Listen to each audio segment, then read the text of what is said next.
اگر آپ داڑھی رکھ لیتے، یقین جانیے آج ہم یہی کہہ رہے ہوتے کہ وہ جی ایک مولوی تھا، اس نے کفار کے خلاف قلم اٹھایا، قلمی طور پر جہاد کیا، مولویوں کو آتا ہی کیا ہے فقط مخالفت کرنے کے۔ وہ مولوی تھا اقبال، اس نے کفار کی مخالفت کی، یہ تو مولویوں کا کام ہے جو چلا آ رہا ہے، جہاد پر ابھارتے ہیں، تیار کرتے ہیں، یہ بھی مولوی تھا۔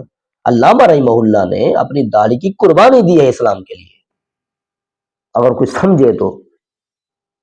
باقی رہا علمی طور پر جائزہ، علمی طور پر جائزہ یہ ہے بابا اصول پرکھیں، آپ اصول پڑھیں، آپ اصول فقط پڑھیں نہیں، انہیں پرکھیں۔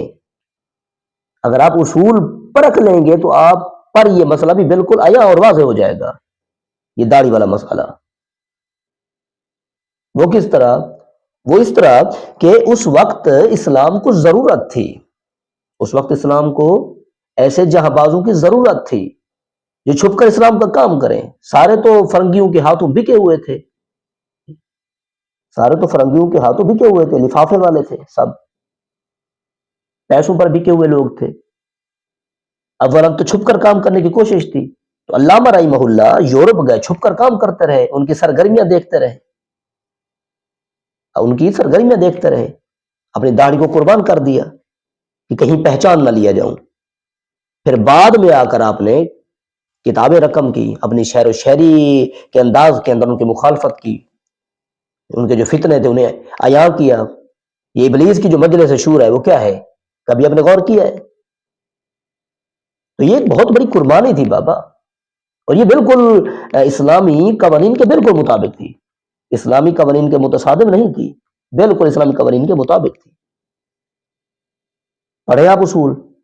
میں چند مثالیں دیتا ہوں۔ مثال کے طور پر ایک طرف کفار کا لشکر ہے، ایک طرف مسلمانوں کا لشکر ہے۔ کفار نے چند لوگوں کو پکڑ رکھا ہے، مثال کے طور پر انہوں نے 3 لوگوں کو پکڑ رکھا ہے۔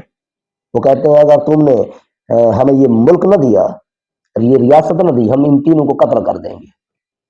اسلام یہ کہتا ہے بابا اولا تو انہیں چھڑوانے کی کوشش کرو، اگر کوئی کوشش کارآمد نہیں ہوتی تو آپ انہیں اپنی طرف سے بچانے کی کوشش کر کے کفار پر دھاوا بول دو، کیونکہ آپ انہیں بچانے کی کوشش کریں گے، وہ 3 ہیں، باقی لاکھوں پیچھے موجود ہیں، اب 3 کو چھڑوا کر لاکھوں کو لینے کی کوشش کر رہے ہیں، تو آپ ان 3 کو بچانے کی کوشش کریں۔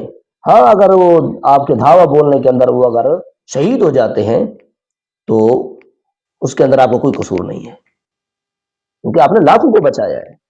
یہ ہے فرع اسلام کے اصولوں کی۔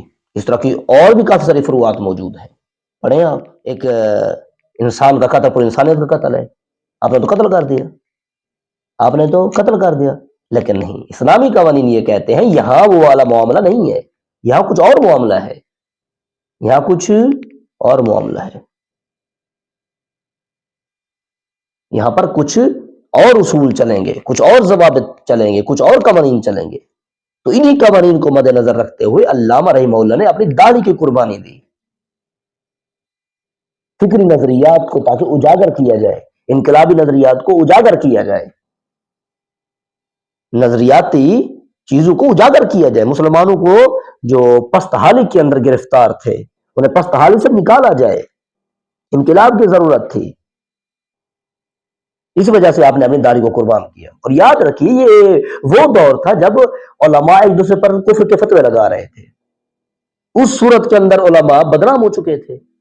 ایک صورت وہ تھی، دوسری صورت وہ تھی کہ جب کفار کی طرف سے علماء کو بدنام کرنے کی ایک تحریک چلی، ان داڑھی والوں کو بدنام کر دو، ان داڑھی والوں کو بدنام کر دو، پروفیسروں کو آگے کر دو، ان داڑھی جو منڈے ہیں نا یہ آگے کر دو، جو اسلام کے متصادم نظریات رکھتے انہیں آگے کر دو، مولویوں کو بدنام کر دو، کیونکہ یہ اسلام کے قلعے ہیں، اگر یہ رہے تو کامل طور پر اسلام رہے گا، فلیا انہیں ختم کر دو، اسلام خود بخود ختم ہو جائے گا، کیونکہ یہی تو ہے اسلام کا درس دینے والے۔